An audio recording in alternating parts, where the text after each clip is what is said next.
मैंने तुम्हारी शादी को लेकर कितने सपने देखे थे। सोचा था अपनी पसंद की बहू लेकर आऊंगी। सोचा मेरी गलती तुम सुधार लोगे। अब क्या कह रही हैं? हुआ क्या है? मैंने तुमसे बहुत बड़ी बात छुपाई है, और वो ये कि मैं अनाथ हूँ। 6 साल की थी तभी माता पिता गुजर गए। बापू ने ही मुझे पाला पोसा है। उनके परिवार ने मुझे बहुत प्यार दिया। बेटा, ये सालों पुरानी बात है। मेरे और बापू के पिता अच्छे दोस्त थे। पिताजी के गुजरने के बाद बापू और उनके भाइयों ने मेरा ख्याल रखा। बापू के एक बचपन के दोस्त थे, उनका नाम था बल्ली ठाकुर। बल्ली ठाकुर की 4 बहनें थी। दोस्ती को रिश्तेदारी में बदलने के लिए मेरी शादी बल्ली ठाकुर से तय हुई और उनकी बहनों की शादी बापू और उनके भाइयों से तय हुई। मेरी पढ़ाई खत्म होते ही बल्ली के साथ मेरी शादी होने वाली थी। इस बीच बापू और उनके भाइयों की शादी हो चुकी थी, पर मुझे तुम्हारे पापा से प्यार हो गया था।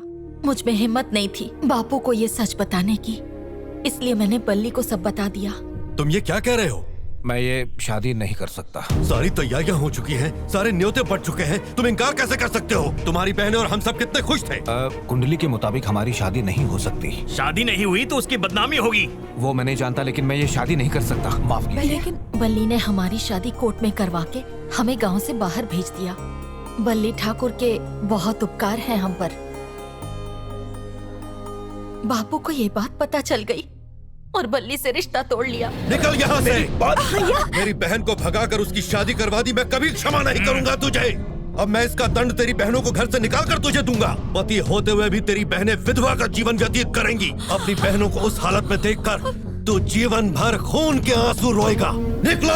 उस वक्त बल्ली की बड़ी बहन पेट से थी। उन्होंने एक प्यारी सी बेटी को जन्म दिया। बापू बच्ची को घर लाना चाहते थे, पर बल्ली ने देने से इनकार कर दिया। बात अदालत तक चली गई। अदालत ने ये फैसला लिया कि बच्ची हमेशा के लिए माँ के पास रहेगी, पर उसके पिता महीने में एक बार उससे आकर मिल सकते हैं। उसी दिन के बाद मैंने एक फैसला लिया था कि तुम्हारी शादी मैं दिव्या से करवाऊंगी, ताकि जो गलती मैंने की है उसकी माफी मांग सकूं। तो इस बारे में मैंने बल्ली से बात की। सरस्वती, तुम्हारे इस फैसले से कुछ भी बदलने वाला नहीं है।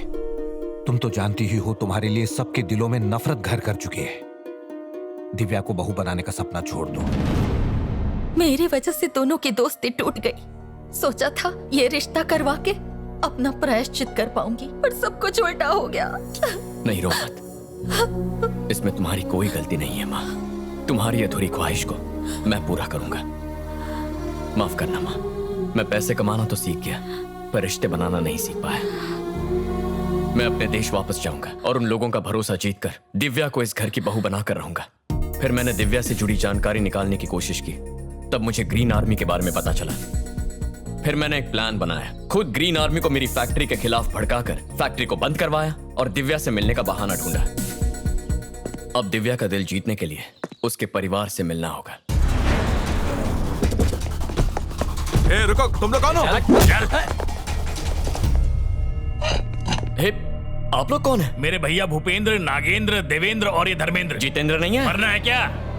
मैं कैसे मान लूं कि तुम दिव्या से सच्चा प्यार करते हो? आप कहें तो साबित करके दिखा दो। कैसे करोगे? जैसे आप चाहें। तुम्हें मार डालूं तो? कब और कहां? अगर किसी ने दिव्या पर आंख उठाई तो? बर्बाद कर दूंगा उसे। उसे खुश रखोगे? उसे पलकों पर बिठाऊंगा।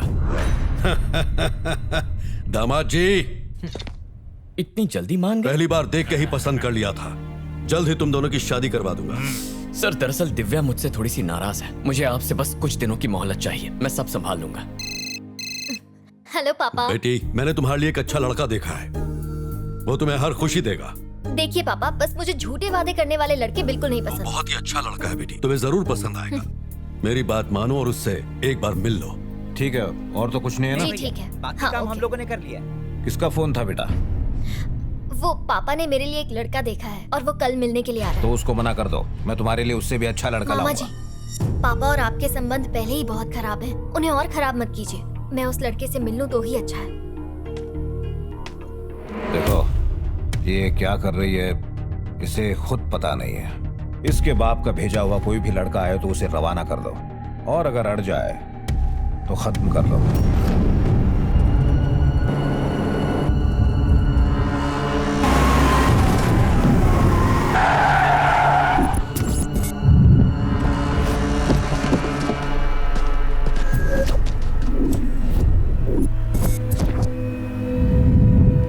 लगता है लड़का इसी गाड़ी में है। जाओ जाके खत्म कर दो इसे।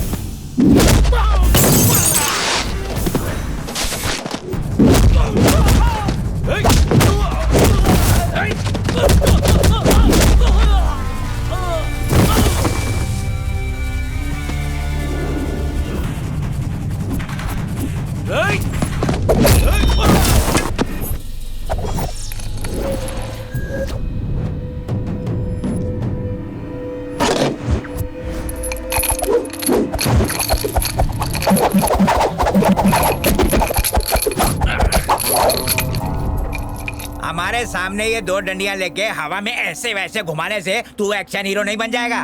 बहुत दिनों से इसका इस्तेमाल नहीं किया, कोई ढंग का मिला ही नहीं। क्यों ना तुम पे ट्राई करूं। डर तो नहीं जाओगे ना? इस खिलौने से कौन डरेगा? तो चल आजा, दो दो हाथ हो ही जाए। देखते हैं आज तुम्हारे ये हथियार जीतते हैं या मेरा ये खिलौना तुम्हारा नक्शा बिगाड़ देता है।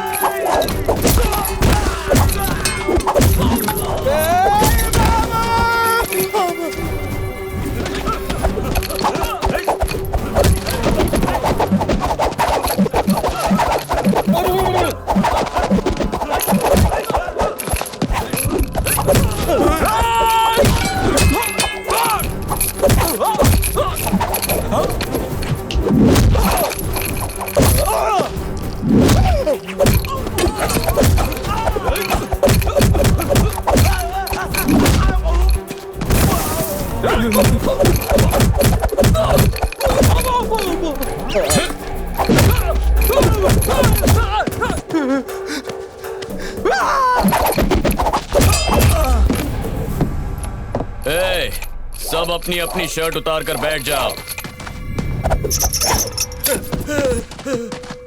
तो बच्चों, इस खिलौने से क्या सीखा? हर खिलौना बच्चों के खेलने का नहीं होता। आप जैसा भोला भाला दिखने वाला आदमी भी कभी कभी खतरनाक हो सकता है। सेहत से तो गुंडे नहीं लगते हो। वैसे करते क्या? बल्ली ठाकुर क्या काम करते हैं? क्या मिलता है? 2 वक्त का खाना और 1000 रुपया रोज मिलता है? साल में एक बार। एक बात तो समझ में आ गई, तुम में से कोई भी ये काम करना नहीं चाहता, बस भूख की वजह से मजबूर हो। मैं तुम सबका बैंक अकाउंट खुलवाऊंगा और हर एक के खाते में 10 लाख डाल दूंगा। अपने परिवार की अच्छे से देखभाल करो और ईमानदारी का काम करो। आप महान हो। हम गुंडागर्दी नहीं करेंगे, आज से हम वही करेंगे जो आप कहेंगे।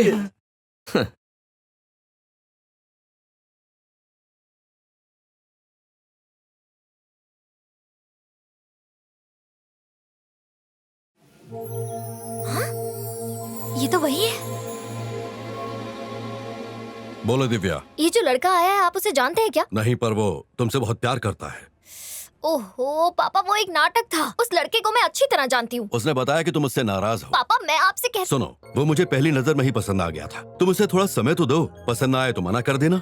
हेलो हेलो,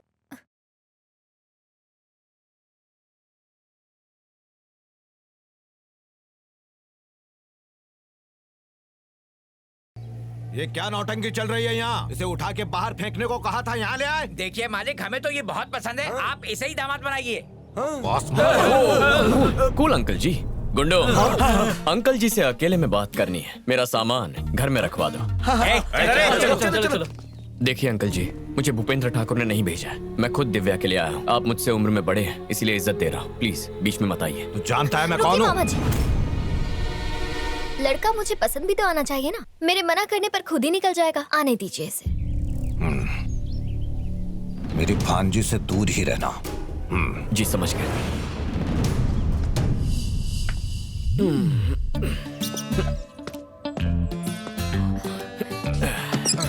घर पे मेहमान आया है, स्वागत नहीं करेंगे? चाय पानी मिल जाए तो।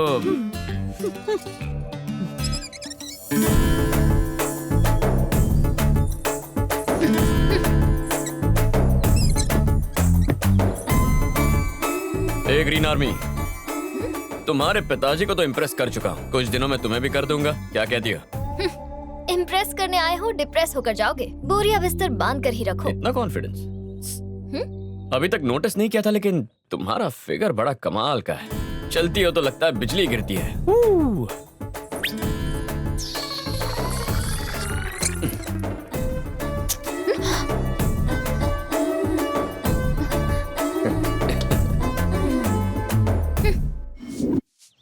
लो ये भी धो देना। मालकिन आज शाम को मैं नहीं आ पाऊंगी। क्या कारण है? आज मैंने अपने पति के लिए व्रत रखा है। शाम को उनके साथ मुझे मंदिर जाना है। तेरा भाग्य अच्छा है कि कम से कम तेरा पति तो तेरे साथ है। और यहाँ हमें देख लो, पति का घर होते हुए भी इतने वर्षों से हम यहाँ भाई के घर पे पड़ी हैं। अरे मुंह काला करके भाग गई थी वो सरस्वती, और उसका दंड हम सभी को भुगतना पड़ रहा है। वो तो विदेश में आराम की जिंदगी जी रही है। हाँ, वो तो आराम से जी रही है, पर हमारी जिंदगी बर्बाद हो गई। अरे आंटी लोग, खाने में क्या है? आज कुछ मीठा बनाया है या नहीं? नहीं तो कड़वे करेले बनाए हैं, डिब्बे में भरो और निकल लो। तुमसे पूछा क्या? जब से आया हूँ तब से देख रहा हूँ, आप सबका चेहरा इतना उतरा हुआ क्यों है? आप जैसी सुंदर पत्नियों को ठुकरा कर आपको नहीं, उन्हें रोना चाहिए। इनमें उनका कोई दोष नहीं है बेटा, ये तो उस मनहूस का साया है जो हम पर पड़ा है। आप चारों की यही इच्छा है कि अपने पतियों के घर जाना है, यही ना? उसमें कौन सी बड़ी बात है? ऐसा है तो सिर्फ एक दिन के लिए नहीं, मैं आपको आपके पतियों से हमेशा के लिए मिलवा दूंगा। फिर आप सब एक साथ खुशी से रहेंगे। इस घर में मेहमान बन के आए हो, तरीके से रहो। हमारे घर के मामलों में दखल देने की तुम्हें कोई जरूरत नहीं, इसका ध्यान रहे। मैं समझ गया। आप सबको अपनी हक की खुशियां मिलेंगी, यह हक आपसे कोई नहीं छीन सकता। आपका सम्मान मैं लौटाऊंगा, मुझ पर विश्वास कीजिए। झूठे सपने मत दिखाओ। अगर वादा पूरा नहीं किया तो चला जाऊंगा। अपनी ये बात याद रखना, और नहीं कर पाए तो चुपचाप निकल जाना। आज तक ऐसा कोई वादा किया ही नहीं जिसे पूरा ना किया।